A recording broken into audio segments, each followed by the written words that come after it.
primeira edição, aqui pela Folha FM 98,3. Hoje, quarta-feira, dia 31 de março de 2021. Temos o prazer de receber aqui na Folha FM, no Folha no Ar, o biólogo e professor da UF, Renato da Mata. Renato, prazer imenso poder recebê-lo aqui. Já falei mais cedo do prazer de te conhecer, mesmo que por videoconferência. E espero que você esteja bem aí, tranquilo, e que, mais uma vez, agradecendo a sua presença, seja bem-vindo ao Folha no Ar, primeira edição. Bom dia, Renato. Bom dia, eu que agradeço, o Cláudio Nogueira, a Luiz Barbosa, um prazer estar aqui no programa de vocês. Bom dia, Renato, obrigado pela presença mais uma vez. Renato, eu vou partir logo, você é um cientista, né? Professor da UENF, que é a nossa maior instituição. Nós temos, graças a Deus, das coisas boas que o tempo das vacas gordas do Oeste deixaram, essa condição de polo universitário de Campos, né? E até porque ela é residual, ela não é só um nicho temporal, uma explosão temporária, e a UENF certamente a nossa maior instituição de terceiro grau, sem desmerecer nenhuma outra, aqui de Campos da região, de excelência, alcança sempre prêmios aí nacionais, internacionais, que medem desempenho acadêmico. A UENF muito nos orgulha, está sempre colocando e levando o nome de Campos aí no Brasil e no mundo.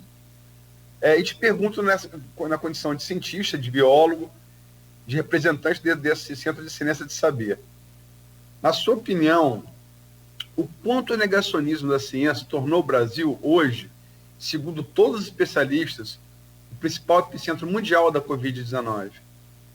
Olha, Luiz, primeiramente, agradeço aí as palavras em relação ao UENF, e tenho muito orgulho de fazer parte desse projeto, né, e como você colocou, a região se tornou um polo, universitário, justamente por causa da vinda da UENF, e o ponto principal, de toda essa nossa excelência é realmente a nossa matriz de gerar pesquisa, que é essa busca por conhecimento, conhecimento puro, que a gente chama de pesquisa básica, mas também o conhecimento aplicado. Então a gente tem certeza de que isso tem influenciado a região, acho que vocês são testemunhas disso, de uma maneira muito positiva, com reflexos na educação e tudo mais. Bom, essa questão do Brasil epicentro do mundo, e a relação disso com o negacionismo, eu acho que ela é total, Então, quer dizer, o que é o Brasil sendo o epicentro, da Covid no mundo, É porque aqui é onde tem mais gente morrendo, Então, realmente é uma coisa horrorosa, uma coisa terrível. A gente está aí sendo esse epicentro, Foi os Estados Unidos durante bastante tempo, e aí, não foi uma coincidência a mudança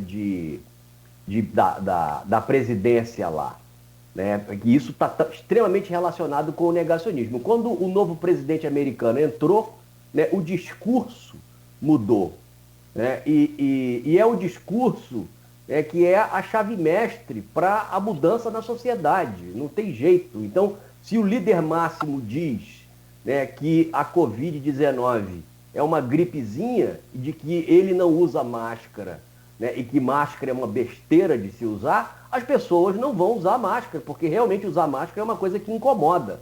Até você acostumar demora um pouquinho.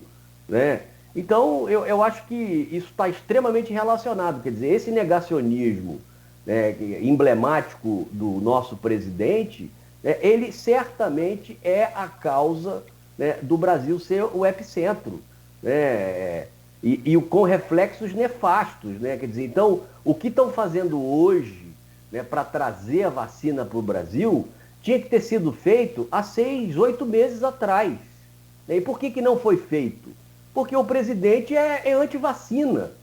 Então, realmente, negar a vacina, seguir esse pensamento negacionista é É uma coisa terrível, eu não consigo achar outro adjetivo. Então, respondendo a sua pergunta de forma muito objetiva, né, o Brasil é hoje um epicentro da Covid-19 por causa do negacionismo. Eu diria que isso é o primeiro ponto, porque é esse negacionismo, é esse discurso, né, que acerta toda a política que vem sendo realizada de saúde pública no país, que na realidade não existe. Né? Não existia antes, e a gente tem dificuldade como país de organizar, né, esses grandes projetos. Né? Então, é realmente lamentável. Toda tese tem uma antítese, né? Para tentar chegar a uma síntese, segundo o Hegel, né? Se a tese de quem prega contra a máscara, contra o isolamento social, pregou, inclusive, contra a vacina, essa tese, para combater a antítese de quem prega o contrário, qual seria a síntese? Qual seria o objetivo dessa pregação? Onde se pretende chegar, ou se pretendia chegar, na Olha, sua opinião? eu acho, Aloysio, que, né, como a gente viu na época, né, meses atrás, a grande preocupação era a economia, né, do país. Então, as pessoas não podiam fazer o isolamento social, né, porque se as pessoas fizessem o isolamento social, elas iam ficar em casa, né, elas não iam trabalhar e a economia ia reduzir. Só que existem, né, na época também saiu, e está muito claro hoje em dia, você recupera a economia mais rápido se você fizer o isolamento social. Né? Então, você vê, é um negacionismo atrás de outro. Então, tem muito de ideologia nisso aí. Né? Negar o isolamento social, negar o uso de máscara. Quer dizer, por que negar o uso da máscara? Realmente é difícil de entender. Né? Então, é você negar que existe, né, um agente patogênico que se espalha pelo ar, que é o vírus. Né? Afinal de contas, a gente não consegue ver o vírus. Né? Então, é aquela coisa assim, eu não consigo ver, eu não acredito. Né? Mas calma aí, pô, os cientistas estão vendo o vírus desde 1940. A gente já consegue, né, através de processos de filtração, foi assim que descobriram o vírus. E está aí, existe. Foi primeiramente relacionado com a questão de doenças, né? Mas hoje em dia, né, o estudo dos vírus se espalhou e a gente entende o vírus hoje, né, é um conceito, né? O vírus ele está relacionado com a ecologia do planeta. Né? Então existe muito mais vírus do que a gente acha que existe. Né? O vírus não é um ou outro que causam doença. Né? Existem vírus que são do bem também. Então, tudo isso está aí. Eu entendo que está muito mais no âmbito, né, da academia, né, mas isso veio. Né, a OMS colocou tudo isso, né, justamente para tentar guiar as políticas públicas dos diferentes países, mas foi completamente ignorada. Né? Então, eu volto a essa questão econômica, né, e aí, junto com isso, né, ministros dizendo que nós teríamos um pico e depois a doença iria sumir naturalmente. E está aí, nós estamos na segunda onda crescente, né? A previsão, né, que eu vi é de 5 mil mortes por dia. Né? Então assim, nós estamos batendo 3 mil, mas nós, do jeito que está, vai chegar em 5 mil. Quer dizer, houve agora esse lockdown geral, mas isso obviamente reduz, e vamos torcer que reduza, mas a coisa é realmente...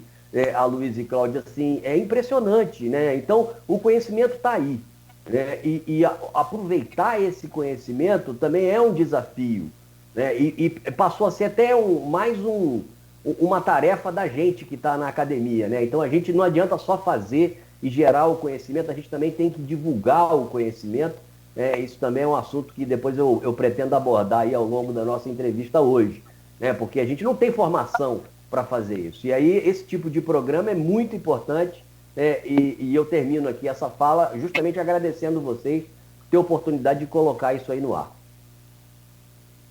Você falou que os vírus foram, informação realmente que eu não desconhecia, os vírus foram descobertos em 1940. No entanto, a pandemia que a gente tem antes dessa pandemia, quer dizer, a pandemia está dizendo, uma endemia mundial, PAN, né? Foi a gripe espanhola do vírus influenza, que hoje todo mundo se vacina todo ano, né? Durou de 1918 a 1920 e já se usava máscara naquela época para se proteger contra a gripe espanhola. Inclusive está aí registro farto em fotos, já tinha fotografia, né? Não tinha antibiótico ainda, mas já tinha fotografia. E estudos, aí vou mudar de uma área para outra, de economia, e eu já li alguns, tanto da gripe espanhola, quanto agora, nesse início da Covid, demonstram muito claramente, insofismavelmente, que os países que adotam medidas mais rígidas têm recuperações econômicas mais rápidas. Perfeito. Os países, por exemplo, a Primeira Guerra Mundial vai de 14 a 18, a gripe espanhola começa em 18. Inicialmente, os países envolvidos na guerra, Inglaterra, França, Alemanha, Áustria, Turquia, não queriam divulgar notícias com medo de haver debandada. Por isso que o nome é gripe espanhola, porque a imprensa espanhola denunciou a Espanha não estava na guerra. Perfeito. Mas todos os países que fora da guerra que adotaram medidas mais rígidas tiveram recuperações econômicas mais rápidas. E isso se repete agora. Eu vou citar aqui 2 exemplos.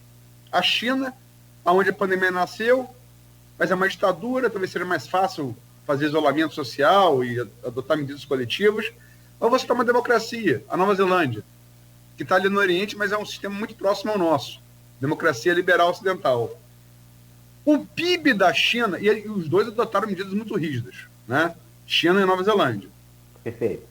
O PIB da China no passado foi 7 pontos percentuais. O PIB da Nova Zelândia foi 2 pontos. O Brasil foi menos 4. Quer dizer, tem alguma dúvida econômica que seja de qual é o caminho mais rápido, a despeito das vidas humanas? Sim, eu acho que, né, quer dizer, os dados estão aí, né? Então, esse tipo de análise, Aloysio, é muito reveladora, né? Agora, voltando um pouquinho, né, a gripe espanhola, as pessoas usavam máscara, faziam isolamento social, a gente está vendo tudo isso, né, que foi publicado há praticamente 100 anos atrás, aparecer, né, e a gente meio que está revivendo a mesma coisa. Qual é a diferença, né? A diferença é que 100 anos depois, a gente conhece os vírus, né, e em praticamente um ano, uma vacina ou várias vacinas foram produzidas.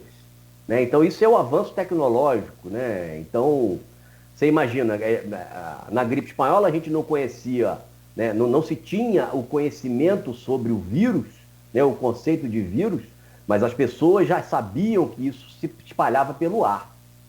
Né? Então, é diferente, né, se você for ver outras pandemias que aconteceram antes, onde a gente realmente não tinha ideia nenhuma.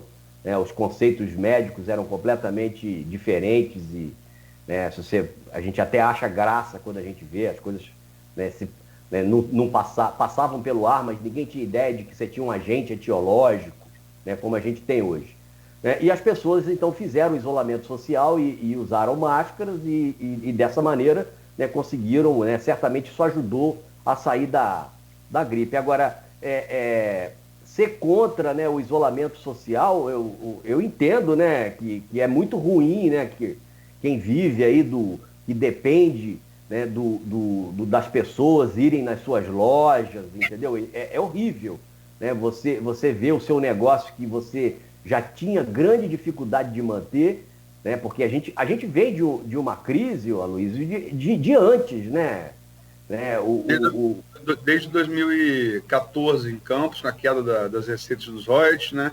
Isso. E com uma recessão no governo Dilma em 2015, né? Isso aí. Então, quer dizer, é uma crise econômica que se agravou demais com a pandemia. Né? Mas, de qualquer maneira, todos os dados mostram o quê? Que o isolamento social, primeiro, é a melhor maneira de você salvar vidas. Já tive a oportunidade de colocar isso para você. Né? Existe alguma coisa mais valiosa que a vida humana?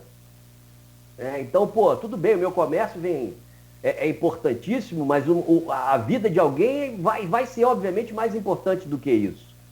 Né? E fazendo o isolamento social, né, usando máscara e higienizando as mãos, principalmente, que são as 3 coisas que a gente pode fazer hoje, né, até a vacina chegar, é a maneira da gente evitar mortes, e evitando as mortes a gente então vai conseguir solucionar o problema mais rápido e a economia vai voltar mais rápido. Então, é um tipo de comportamento de médio e longo prazo que é difícil das pessoas fazerem, mas é a maneira mais curta de você resolver o problema. Não sei se eu pulei alguma coisa aí, ó. Mas o que eu queria saber é o seguinte, eu não acredito que o negacionismo, pelo menos não como ação do governo, seja uma coisa aleatória. Você é negacionista. Você tem como diria, ele estava falando aqui antes das atitudes do presidente no bloco, aí você falou assim, parece meio loucura. Eu sei lá, eu fico sempre com a advertência de Polônio sobre Hamlet na peça de Shakespeare, né? Parece loucura, mas há método. Esse é método, portanto, não é loucura. Né? Qual o método, qual o objetivo está por trás desse negacionismo? O que quem aposta no negacionismo pretende, na sua visão de cientista? Olha, Luiz, eu tenho uma dificuldade muito grande de entender isso, e eu acho que é por causa da natureza do trabalho que eu faço. Tudo que a gente não pode ser na ciência é ser negacionista, né? Que é você simplesmente ignorar, né, aquela evidência que foi levantada por experimentos, né, muito controlados, entendeu? Então, eu tenho uma dificuldade. Então, eu não vou conseguir te responder, mas eu vou colocar aqui uma coisa interessante, ó, Luiz, que eu estava dando uma olhada ontem, quando, né, você me mandou a pauta, que é o seguinte, a origem, né, uma das origens, deve ser difícil de você saber exatamente a origem do negacionismo, porque isso faz parte da condição humana, eu diria. Né? Mas Estados Unidos, a indústria do tabaco, por exemplo, ou a indústria do carvão e a indústria do petróleo. Né? Então essas indústrias são muito poderosas, é a questão econômica, né? Então é muito dinheiro envolvido. Então, quando começou a sair as primeiras evidências, acho que na década de 70 do século passado, de que fumar cigarro causava câncer, né, houve então, como você falou, houve toda uma metodologia negacionista para dizer que não era nada disso, que não tinha problema nenhum. Né? E os cigarros continuaram sendo vendidos. Né? Nós somos de uma época, né, eu imagino que a gente tem mais ou menos a mesma idade, de repente eu acho que eu sou um pouco mais velho que vocês, né, que propaganda de cigarro passava na televisão, entendeu? Ligada a esportes radicais. Né? Então, todo mundo queria fumar um cigarro, porque achava que fazendo isso ia virar um grande esportista. Né? Então, essa indústria já desenvolveu essa metodologia, e eu concordo com você. Né? Eu acho que o presidente, né, ele segue, né, o grupo ideológico dele segue, né, uma metodologia para estar sempre colocando algum assunto em pauta, né, para esquecer o problema, né, que estava em pauta ontem, coloca-se um novo assunto, e aí vai mudando. Eu acho que eu concordo com você que tem um pouco dessa estratégia. Né, mas eu realmente não consigo entender, né, essa questão do negacionismo, como eu falei no início aqui, por causa, de repente, da natureza do meu trabalho. Mas mesmo no meu trabalho, né, às vezes a evidência está na nossa cara e a gente não consegue entender, não consegue perceber que aquilo que é o mais verdadeiro, né, e às vezes a gente acaba até negando certas evidências. Né? Então, o negacionismo é parte, sim, né, da natureza humana, né, e só pode ser combatido com a divulgação do conhecimento. Não vejo muita saída. Sim, mas o que eu pergunto a você é aquilo que você estava falando no intervalo antes de começar o programa. Assim, se eu não quero isso, eu tenho que saber o que eu quero em oposição a isso que eu estou negando. O que o governo Bolsonaro, se pudesse levar a cabo o seu negacionismo, pretendia fazer? Aonde pretendia chegar? Você chegou a falar isso no intervalo, é isso que eu queria que você falasse aqui. Bom, Luiz, eu realmente não estou lembrando exatamente o que a gente falou. Eu realmente acho que eles apostaram, né, num conhecimento equivocado, né, justamente para manter a economia. Né? Então, quer dizer, vamos... A imunidade de rebanho, por exemplo, se não for com a vacina, qual a opção de alcançar a imunidade de rebanho? Não, a opção é que você vai perder 5% da população. Né? Então, eu até estou com esses dados aqui, deixa eu achar eles aqui. Né? É mais ou menos o seguinte, né? Do 80% das pessoas que vão ficar infectadas não vão ter nada, são chamados assintomáticos. Muitos desses nem percebem, né, que foram contaminadas. Isso é da natureza de genética nossa, né? Isso varia muito de pessoa para pessoa e a gente ainda não sabe por que 20% ficam doentes. Desses 20%, né, em torno de 15% vão ficar muito doentes. Então, na realidade, eu falei 5%, né? Mas é 15%. Né? E desses 15%, você vai ter um grupo que, de repente, é em torno de 8%, que vão precisar ser entubados. O dado no Brasil é que apenas 20% dos que vão para a intubação sobrevivem. Isso já é o dado consolidado desses meses todos, ou esse ano todo da Covid no Brasil. Isso reflete, obviamente, não só a relação do vírus com o nosso organismo, mas do próprio sistema de saúde, né? Da questão econômica nossa. Então, quer dizer, apostar nisso, eles erraram possivelmente, né? Achando que isso seria uma porcentagem pequena. E na realidade é uma porcentagem muito grande. Né? Mesmo que fosse pequena, já seria um absurdo. Né? Então é a linha aí do genocídio. Então eles apostaram de fato, né, numa teoria ou numa hipótese completamente equivocada. Né? E acreditaram nisso por quê? Porque, né, o grupo, né, achou que era a melhor maneira de manter a economia. Eu acho que esse é o mote mais provável, né, do que aconteceu. Então, quer dizer, o Brasil não pode parar. Vamos dizer que isso é apenas uma gripezinha para esses 80%. Né? Na época, eles achavam que algumas pessoas iam morrer e eles achavam que não tinha problema, que era mais importante estar a economia funcionando para que eles pudessem ganhar a reeleição, entendeu? Então, é isso, Aloysio. A coisa realmente nefasta, é terrível, é lamentável. Eu não consigo colocar de outra maneira. Você acha que é um genocídio? Então, pensado, doloso? Então, o termo genocídio, né, até o meu filho Eduardo estava comentando comigo, genocídio é quando você, na realidade, extermina uma cultura inteira, né? Então, quer dizer, muitas pessoas vão morrer no Brasil e, eventualmente, algumas regiões podem até, né, uma tribo indígena, por exemplo, quando é dizimada, você tem um genocídio. Por quê? Porque aquela cultura, que é uma coisa única, vai ser perdida. Né? Então, o termo, né, se você for seguir ele, de repente não é o melhor termo. Né? Mas, de qualquer maneira, eu acho que é um termo que coloca esse absurdo do que está sendo feito. Né? Então, realmente não, é difícil de entender, né, como é que um presidente da República, né, e governadores e prefeitos também, né, como é que essa turma apostou, né, deixa quieto que isso naturalmente vai se resolver. Né? Tudo bem, vai se resolver naturalmente, mas muitas pessoas vão morrer. Então realmente não dá para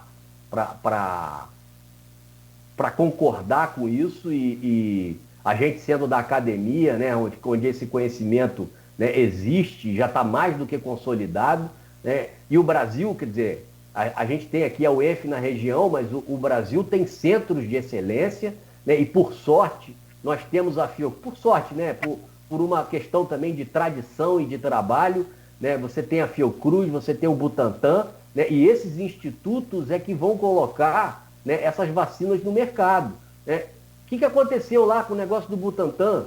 Né? Houve uma briga, então, entre o governador e o presidente, né? E o presidente simplesmente falou que era vacina chinesa e que não ia colocar o dinheiro. Entendeu? É ridículo. Tinha que ter feito isso há 6, 8 meses atrás. E hoje em dia a gente estaria com o Butantan produzindo vacina e a mesma coisa com a Fiocruz. Né? E a gente, então, iria conseguir vacinar todo mundo. Só vai solucionar, você acelera o processo, né, de solução da pandemia com a vacinação. fora, se não tem vacina, que é o nosso caso agora, né, que a vacina está chegando muito lentamente, estamos beirando aí 10% da população vacinada, acho que até menos do que isso, né, você não tem saída, é o isolamento social, o uso de máscara, né, e higienizar as mãos, porque você sem querer, sem perceber, você está coçando o olho, você coloca a mão na boca, né, e é isso que faz com que o vírus acesse o nosso organismo, quando ele entra em contato com as mucosas. Então, são essas 3 atitudes, né, comportamentais que a gente tem que seguir à risca, né, e até que tenhamos a vacina. Renato, eu acho que está adiantando um pouco a pauta, essa questão da vacina. Deixa o próximo bloco. Eu vou perguntar aqui pergunta feita no grupo aqui do WhatsApp do programa, senão o Cláudio Nogueira também, ele só não está me bicando por baixo da mesa porque a gente está distante, mandando tal. Ele passou da hora de terminar o bloco. É só uma perguntinha, Nogueira. Aqui o professor Raul Palácio, seu reitor da UENF, tem 2 perguntas para você. Professor Renato da Mata, qual seria o melhor caminho para combater o negacionismo? Como as universidades estão contribuindo nesse combate? Pois então, esse é um ponto muito interessante. Obrigado, meu querido, magnífico reitor, pela pergunta. Como é que a universidade tem que combater isso, né? Então, a gente... É mais uma função para a universidade. A gente tem que fazer a divulgação, né? A gente tem que atuar, né? E a gente vem atuando, né? Mas a gente também tem que aprender a fazer isso, né? Que é a divulgação científica, né? Então a gente atua, né, no ensino de ciências de escolas, né, do ensino médio e do ensino fundamental na região. Então existem vários projetos de extensão da UENF atuando em colégios da região, né? Então parece uma coisa pontual, mas ao longo dessas décadas eu acredito que faz a diferença, né? E é o quê? É levar justamente, né,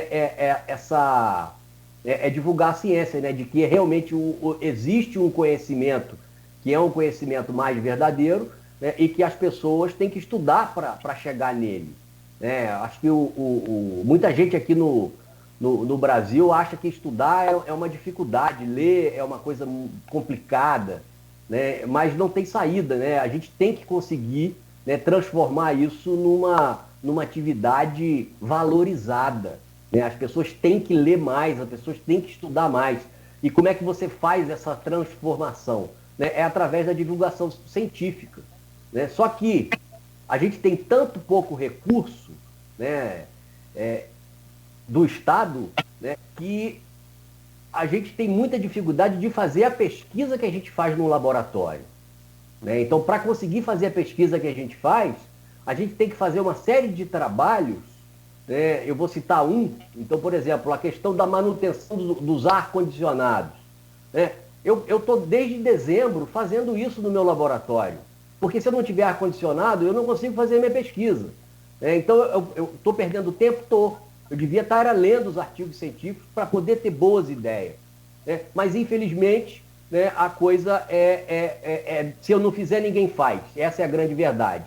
E agora, né, quando começou essa crise que foi citada aqui, né, da recessão brasileira lá em 2013, 14, né, e que se aprofundou com a pandemia, né, os recursos acabaram. Então a gente teve que começar a ter que defender a ciência, que a ciência é uma coisa importante, né? Então agora a gente também tem que acumular a função de ser um divulgador de ciência.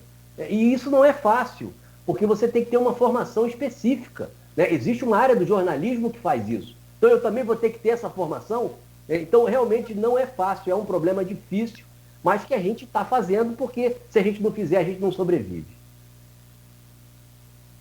Muito bem, são 8h07. Então, nós vamos ao intervalo comercial rápido. Voltaremos com o Renato da Mata, próximo bloco, biólogo e professor da UENF. E aí, eu, se for possível, deixo uma pergunta para abrir o próximo bloco, que o tema é o negacionismo, novas variantes dos vírus, ritmo lento da vacinação, que a gente já está começando a falar, e a necessidade de restrição. Mas eu gostaria de ouvir a impressão do senhor, professor, com relação aos seus companheiros, biólogos também, ou não, mas que são da área da ciência e que buscam, que apoiam esse negacionismo e que não usam máscaras também. Eu gostaria de ouvir do senhor, mas se for possível no próximo bloco. São 8h08, e depois o fechamento desse percentual que o senhor deu aí também, a gente fala no próximo bloco, 80% de assintomáticos, 15% doentes e os 5% falecem, é isso? Perfeito. Ok, 8h08, então, rápido intervalo, a gente volta aqui no Folha no Ar, primeira edição, oferecimento dos laboratórios Plínio Bacelar, Clínica Proteus e Dedumas Baterias.